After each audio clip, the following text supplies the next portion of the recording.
Estamos de volta com a nossa Escola da Fé. Você pode ver aí que o intervalo é muito rápido, porque Canção Nova não tem propaganda, não tem comerciais. Quem sustenta essa obra, que fica 24 horas no ar pela rádio, pela TV, pela internet, pelas casas de missão, é você com a sua contribuição, ok? Muito bem, eu quero saudar aqui os amigos que estão presentes. Hoje tem bastante gente aqui no nosso auditório, temos amigos de Guarujá, em São Paulo. Levante a mão que o câmera vai mostrá-los. Guarujá, São Paulo, São João da Boa Vista, São Paulo, Santa Maria, no Rio Grande do Sul, Ferraz de Vasconcelos, em São Paulo, Montes Claros, em Minas Gerais. Tem uma comitiva enorme de Montes Claros. Estiveram lá na fábrica de imagem, lá em Lorena hoje. Temos amigos de Belo Horizonte, Minas Gerais, Barra Mansa, Rio de Janeiro, Apucarana, no Paraná, Juazeiro do Norte, no Ceará, Passo Fundo, Rio Grande do Sul, Juiz de Fora, Minas Gerais, Carapicuíba, em São Paulo, Amargosa, na Bahia, Lençóis, na Bahia, Salvador, na Bahia, bastante gente aí da Bahia, Maringá, no Paraná e Rio de Janeiro. Temos aqui ainda Aracaju, Sergipe, Rondonópolis, Mato Grosso, São Bernardo do Campo, São Paulo, Morrinhos, Goiás, Rolante, Rio Grande do Sul, Vitória, no Espírito Santo, São Gonçalo, Rio de Janeiro, e temos aqui um aniversariante, né, que é Magalhães. Parabéns, seja abençoada por Deus nesse dia de hoje. Ok, sejam bem-vindos. Olha, eu quero falar aqui desse DVD do Padre Jonas, dessa promoção Casa Nova, Canção Nova, né? Esse DVD não dá mais para voltar, né? O barco já está em alto mar, diz a música dessa letra do Padre Jonas, né? O mar é Deus e o barco sou eu, e o vento que nos leva para frente é o amor de Deus. Que beleza, né? Então, adquirindo esse DVD, são palestras de Monsenhor Jonas, preenchendo esse cupom, você concorre a uma casa mobiliada aqui em Cachoeira Paulista e um automóvel, que é para a Canção Nova conseguir fechar as contas do ano, né? Essa promoção tem aí essa afinidade muito grande. Todos acompanharam a luta que foi para a Canção Nova construir o Santuário do Pai das Misericórdias, esse imenso santuário para mais de 10 mil pessoas aí, não é? Uma obra realmente muito bonita, um desejo do nosso bispo Dom Beni, que agora é bispo emérito, queria que isso fosse feito. A Canção Nova então fez aí o seu santuário, né, que será inaugurado agora no dia 5 de dezembro, ok? Então, essa promoção toda é para completar todo esse trabalho. Muito bem, quero rapidamente aqui mostrar alguns livros. Eu tenho falado que a nossa editora Cleofas tem feito um trabalho de resgatar livros antigos que infelizmente foram assim meio sucateados depois do Concílio Vaticano II, não é, Patrício? Um deles é esse livrinho aqui de Santa Teresa, Santa Teresinha do Menino Jesus, que é de Constant Tonnelier. Viver o Evangelho de dia a dia é muito bonito. É sempre um bom pensamento de Santa Teresa, mais uma reflexão e um pequeno trecho do Evangelho. Uma página para cada dia. É viver o Evangelho no dia a dia com Santa Teresinha do Menino Jesus. Um livro que nós estamos publicando, A Vida Interior, que é um clássico de espiritualidade, que é de Joseph Tissot. Tissot é famoso, né? E o François Sales, também um livro, quem gosta de espiritualidade, né? A Prática da Humildade, de Leão XIII, é um pequeno livro, mas é desses tipo perfume francês, que vem grandes perfumes em pequenos frascos, né? Temos aqui um livro que eu lancei agora esse mês, né? O Cristão Diante da Morte.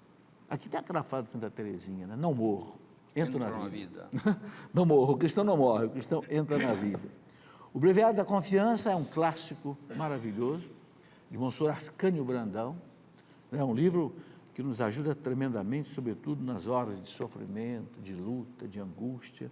Enfim, gostaria de mostrar O Mistério da Nossa Conformidade com Cristo, de J.L. Callens. É carmelita? Não, acho que é dominicano. Dominicano. Uma beleza esse livro. Eu li esse livro, li de novo, um dos livros de mais espiritualidade, quer dizer, como você se conformar com Cristo. Aquele versículo da carta de São Paulo aos Romanos, Romanos 8, 29. Deus quer que a gente seja conforme a imagem do seu Filho. Deus nos predestinou para sermos conformes, ou seja, Deus quer que nós sejamos alter Cristos. Este autor, esse padre nos leva pela mão. Como é que a gente imita Jesus Cristo? Como é que a gente realmente vive o cristianismo, não é? Um outro livro também desses clássicos antigos, do padre Richard Graf, um padre alemão, bem-aventurados que têm fome. Fome do quê? Fome de Deus. É como no Carmelo, né? Fome de Deus. É um livro para encontrar com Deus, ter essa intimidade com Deus, que o Frei falava aqui há pouco. Bom, tem muito mais coisa aqui, não vou ficar mostrando para a gente não gastar muito tempo, porque tem muita coisa para conversar aqui com o Frei. Ô Frei, um parentezinho só, para explicar o seguinte: como é que o senhor foi chegar lá no Egito? O senhor domina o árabe, conversa com aquele povo, quanto por cento ali é católico? Conta um pouco para nós dessa realidade. Bom, eu penso que o mais difícil é dizer como fiquei acabando indo no Egito. Foi simplesmente que a ordem lá no Egito chegou em 1926. Então tem a necessidade de promover as vocações, fazer um trabalho, e o geral, diante das dificuldades, estava procurando alguém. Então, falei, se procura alguém que não sabe fazer as coisas, me coloco à disposição. Então, acabei indo no Egito, me sinto muito bem no Egito com as duas comunidades, e temos um grupo de vocações. Tem duas comunidades? Duas. É um grupo de vocações. Na cidade do Cairo? Cairo. Uma no Cairo e outra na outra cidade perto, Maadi. É uma casa de formação. O dia 14 de dezembro, uma vai ser ordenado diácono, outro estuda filosofia e teologia. Então, é necessário promover as vocações locais, porque sem as vocações locais é um pouco difícil ter um futuro no Egito ou em outros países do Médio Oriente. E os padres lá, quando chegaram, eles foram nesse bairro um pouco periférico, Shubra, que atualmente o Cairo tem 14 milhões de habitantes.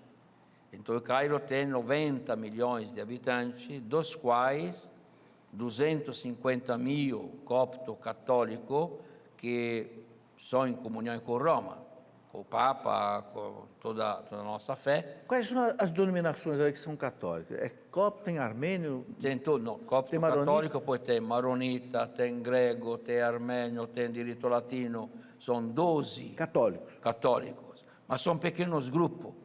E depois tem os ortodoxos, copto-ortodoxos, que são 11 ou 12 milhões de habitantes. Então é claro que os cristãos são muito pouco. E as vocações vêm deste ambiente. Então nós carmelitas temos neste bairro de Shubra uma grande basílica dedicada a Santa Teresinha. Então eu acho que Santa Teresinha me chamou lá. Esta grande basílica onde todos os dias também os muçulmanos vêm visitar Santa Teresinha. Tem uma devoção especial para Santa Teresinha. Até os muçulmanos? Sim, porque Santa Teresinha é simpática, então ela sabe atrair as pessoas e sabe comunicar essa simpatia, essa confiança, então vem visitar. E tem também uma estação do metrô dedicada a Santa Teresinha. Então isso manifesta como a presença de Santa Teresinha no Cairo tem uma ascendente muito grande e é muito conhecida. Santa Teresa de Ávila não é conhecida.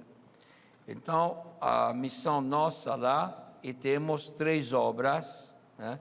Temos 2 hospitais e uma creche. 2 hospitais ambulatoriais, mais de ambulatório, mas onde são muito frequentados, principalmente porque é um ambiente pobre, é um ambiente onde muitos muçulmanos, porque a doença não tem religião. Ela vem para todos, precisa atender bem. É que também o estômago, quando tem fome, você não pode perguntar se é estômago de católico, estômago muçulmano ou estômago hindu. Fome é fome. Então a presença da igreja, a presença do Carmelo e o anúncio do evangelho nesses países não é tanto o anúncio pela palavra, quanto é o anúncio pelo testemunho. pela presença. Então, esta presença é esse testemunho que também o Papa Francisco insiste tanto no documento pós-sinodal Evangelho em Gaudium. Então, estamos lá, eu espero que estas vocações possam amadurecer e que possamos ter um grupo de carmelitas lá no Egito que possa levar à frente, seja o serviço religioso na Basílica e seja também as obras que temos lá. Agora, a situação ali, política e religiosa do Egito, dificulta, porque o Egito é a cidade chamada dos 1000 minaretes, né? Minaretes é a cúpula da mesquita, né? Eu estive uma vez só no Egito, pude observar um pouco, ali toda sexta-feira, aqueles cantos todos deles, né? Porque... E também essa primavera árabe toda, aquela mudança toda política, isso, como é que convive isso com Não, atualmente a situação do Egito é uma situação mais tranquila. O atual presidente, o Sisi, tem criado esta estabilidade, ou tenta criar essa estabilidade. Mas nós sabemos que tem muitos problemas sociais. É um país pobre, é um país necessitado, tem muita dificuldade, mas é um país também onde esta convivência entre muçulmanos e cristãos se tenta realizar. Não é fácil, não é fácil. É claro que toda sexta-feira é como o nosso domingo. De fato, o domingo no Egito é dia de trabalho. Sexta-feira é dia feriado. Então, tudo isso devemos saber aceitar essa realidade deste mundo. Eu creio que aquilo que o Papa Francisco, tempos atrás, ele falou, não se pode pensar em um Médio Oriente sem cristãos. É necessário que haja este respeito mútuo, esta capacidade de convivência, e se nós somos capazes de criar isto, podemos conviver muito bem juntos.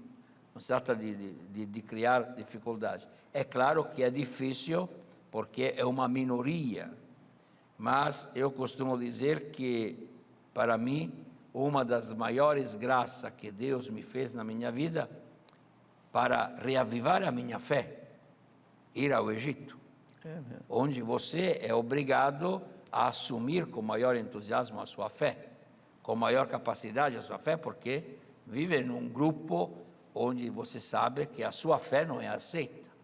Então, viver num grupo onde você sabe que a sua maneira de pensar, a sua maneira de agir, a sua maneira de ser não é comum, não é aceita, isso te dá uma alegria muito maior pela tua fé, pela tua vocação, pelo teu entusiasmo. Para mim é uma grande graça de Deus. O senhor chega a ser hostilizado por usar essa... Mostra essa cruz bonita que o senhor tem aí. O senhor chega a ser hostilizado Não, normalmente não, mas também eu tenho uma grande sorte, porque eu não falo árabe, não entendo. Então, quando não se entende, se pensa sempre que o outro fala bem de você, porque você não consegue entender. Não? Então, não é bom pensar que o outro está falando mal de você. Como é que faz com a língua completamente diferente? Bom, mas o Evangelho não é necessário anunciar com a palavra. Você pode anunciar com o sorriso, piscando o olho, estando junto.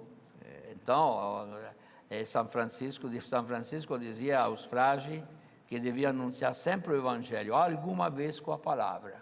Eu fico pensando, alguma vez. Como é que São Francisco italiano saiu dali e foi conversar com o sheik lá, né? Como será que eles conversaram? Certamente usaram intérprete, né? Intérprete, mas eu acho que hoje nós devemos conseguir rever a nossa maneira de evangelizar.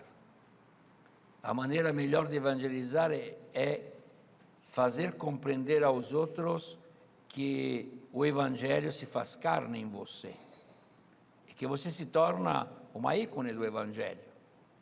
Por isso que o Papa Bento, no documento pós-sinodal Verbum Domini, ele diz que a melhor exegese bíblica sou o santo.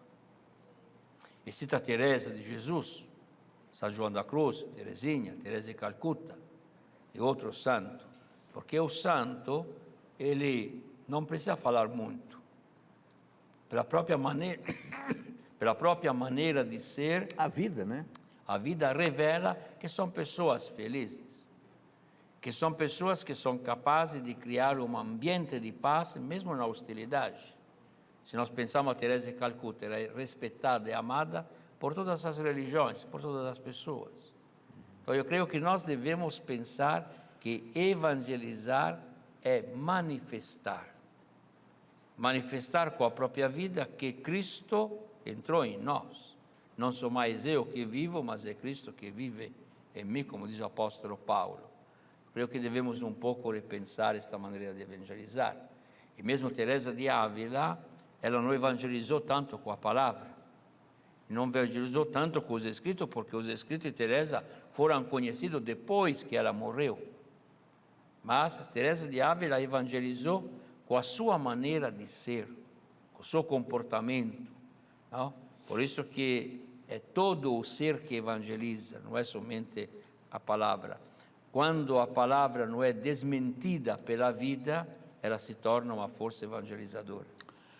Frei Patrício,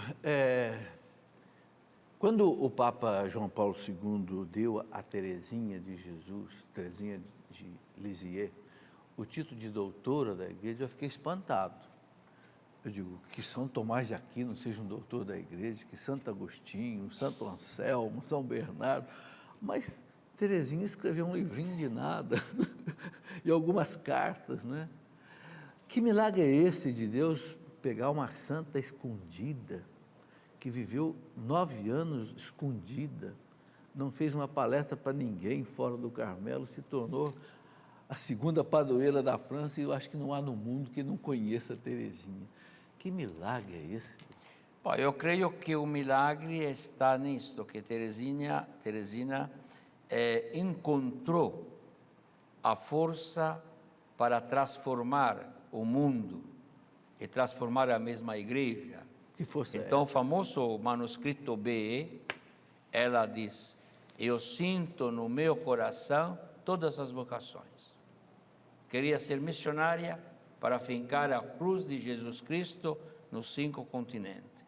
Queria ser profeta, queria ser doutor, queria ser mártir, mas somente um solo martírio não seria suficiente para mim. Queria ser sacerdote, com quanto amor eu daria a hóstia consagrada às pessoas, com quanto amor eu chamaria a Cristo sobre o altar.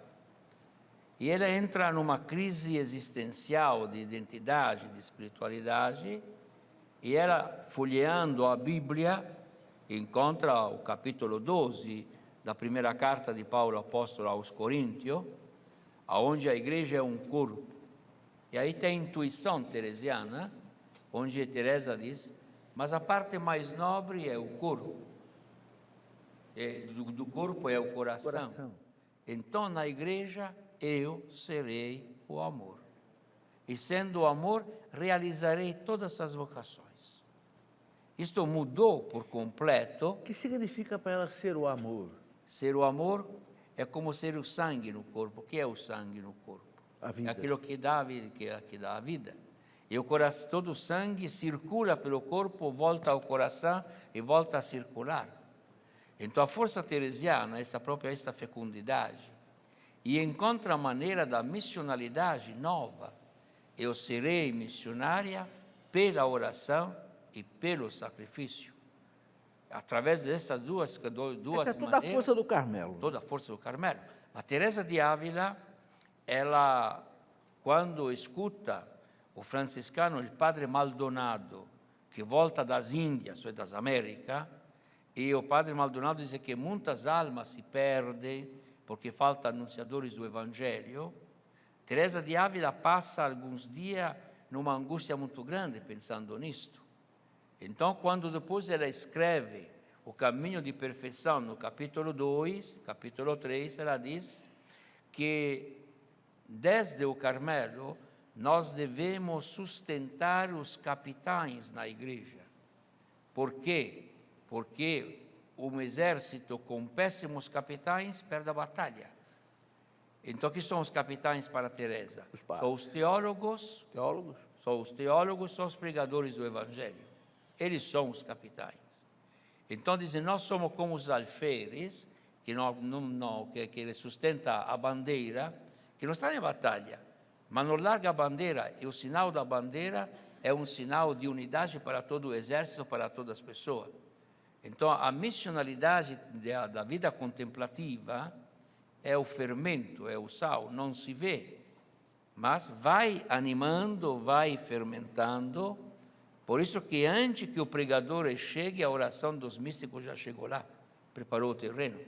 Quando nós chegamos a pregar, já alguém preparou o terreno, mandou água.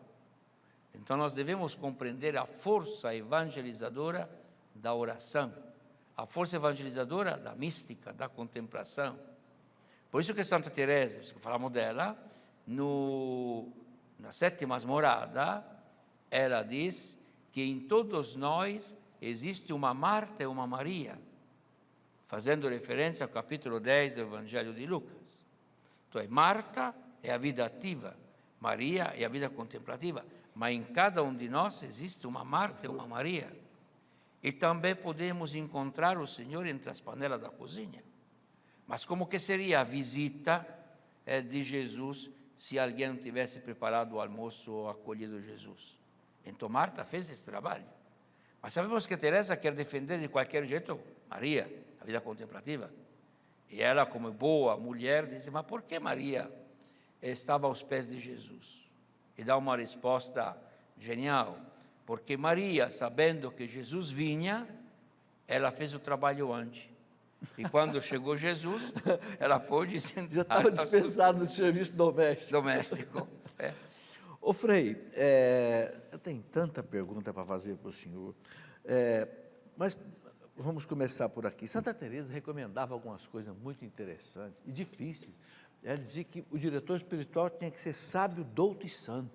Eu digo, meu Deus, onde é que eu vou achar um homem desse hoje? Não, mas Teresa, este trinômio, ela sabe que é muito impossível, que é quase impossível. Dotto, sábio, santo, é um pouco difícil. Mas ela disse que ela foi prejudicada por alguns diretores espirituais. Mas entre um diretor espiritual dotto e um santo, prefiro o dotto. O dotto? Não o santo. Não o santo. Porque às vezes o santo não conhece. E não conhecendo pode prejudicar o caminho do mal. O douto é o que conhece. Conhece, embora não seja santo, doutrina, embora que não seja santo, pode ajudar muito mais que um santo que não conhece a doutrina. Porque ele guia pela orientação da igreja. Claro, pode dizer coisas que não são em conformidade. Então, a doutrina, Santa Teresa sempre foi amiga de bons livros. Sempre foi amiga de bons livros. E quando nós lemos a vida de Santa Teresa, nós encontramos Teresa circundada de doutos, de teólogos, também de santos como São Pedro de Alcântara, de São Francisco Borja, mas de muitos teólogos de peso, porque os teólogos dão segurança para ela. E quando encontrava teólogo que conhecia a Escritura, isso lhe dava mais sabor também à sua vida pessoal, à sua oração. Então, Teresa é uma santa que não se deixa enganar pelo simplicismo, pelas visões. Quando ela diz aquilo, me submeto à igreja. Claro. E era uma época difícil, era a época do protestantismo, né? Porque ela foi contemporânea de Lutero, não é? Claro. A igreja estava naquela convulsão. Como é que foi essa convivência toda? Não, a Santa Teresa, a convivência foi muito clara. Antes de tudo, ela não escreveu para vender livro, para publicar. Não escreveu para que os outros batessem salva de palmas para ela. Ela escreveu para fazer-se conhecer e dar-se a conhecer aos seus diretores espirituais, que lhe dizia: escreve essa tua experiência, coloca no papel para que nós possamos ver, possamos avaliar. E nós sabemos como o livro da vida foi por muito tempo nas mãos da Inquisição. Da Inquisição. E o Castelo Interior, que é o último livro que Teresa escreveu, é o livro que ela escreveu em 6 meses.